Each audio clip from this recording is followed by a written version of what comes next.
Football season is over. Nothing happened, so let's not dwell on it. I'm fine. On to basketball season. Rob, as a Jets fan, you don't really have any feeling about. Okay. Nothing makes sense, Caitlin. Welcome to Extra Point. I'm Rob King. And I'm Caitlin Bitzegaio. The Super Bowl happened. Sure did. And we just want to say to our Pats fans, congrats. We love you, the fans. Nothing against you. But the reality is, absolutely no one was rooting for New England Patriots besides people that were already New England Patriots fans. Yeah, zero people, No actually. We did a poll. If you look at this map, you'll see Boston is where most Patriots fans are. And then you have Georgia, you have the Falcons fans. And then the rest of the country is just not Patriots fans. Yeah, that's just science. Look, we loved the comeback as sports fans. We get it. We've seen, amazing football on the field yesterday. The Edelman catch, 2-point conversions, 2 of them. We get it. It's just we didn't like it. Right.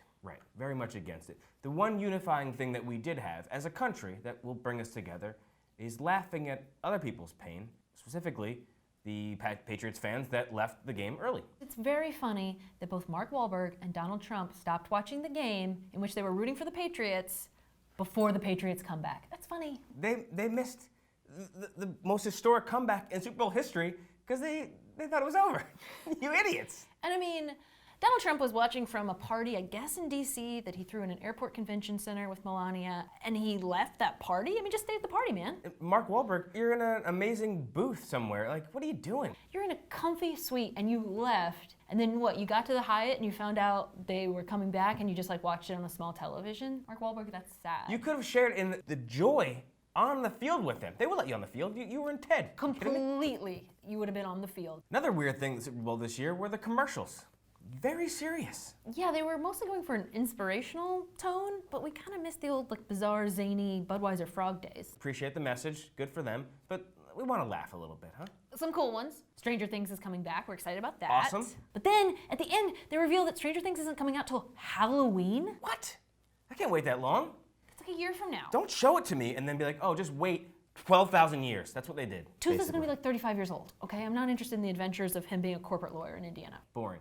Another weird one, Sexy Mr. Clean. They were trying something new. I appreciate it. That was the natural progression of Mr. Clean. He becomes a gigolo or whatever, but we learned more about Mr. Clean's life. Very uncomfortable. It's not all about bleach. Another one I wasn't feeling was the JT Christopher Walken bye. What? That was fantastic.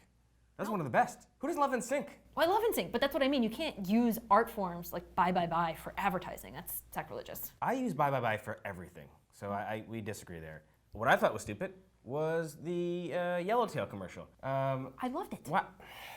Kangaroo DJ. That's the one cool thing about it. I already had a wedding, but I'm going to go back and have another wedding just to have a kangaroo DJ, frankly. That's really fiscally irresponsible. I'm not hearing this prejudice. It's stupid. So, football's over. And we've been doing this show the entire football season and covering a lot of football. But there's other sports. We got NBA action coming up, NCAA basketball. What do you want us to cover? Yeah, that's our youth pick this week. In the comments below, let us know. You want us to talk about basketball, baseball, NCAA, golf, Is there a wrestling? particular team that you wish we would cover? Yes, and why? Let us know. Make it fun. Don't just say NBA. No. Say, I want you to cover NBA, and I want you to talk about how LeBron is going bald. Let's talk about that. Let's get it out there, LeBron. We love you, but it's got to be addressed. And look, you can't watch Stranger Things till Halloween, so you're watching our show for a while. You're stuck with us. Deal with it. Too aggressive. I apologize. Okay, well, that's our show. I'm Caitlin Bitzegaio. I'm Rob King. See you next week.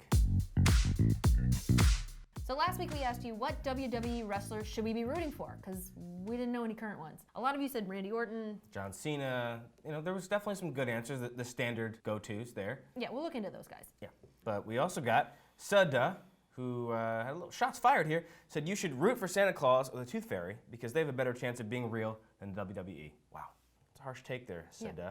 And also, the wrestlers are real. They are real people. Right? What they do may or may not be real.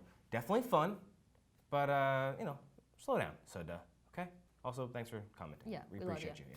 Michael Smith said, do you cover highlight? Now that's a sport. It's like baseball and Tron had a baby, and people sometimes die. Great fun. Oh, that's terrifying, but cool, I guess. And thanks for the suggestion. We'll look into it. It sounds scarier than wrestling, you're right. So we're still on the hunt for our favorite WWE wrestler. We'll keep looking. Jake the Snake, you're still #1 in my heart.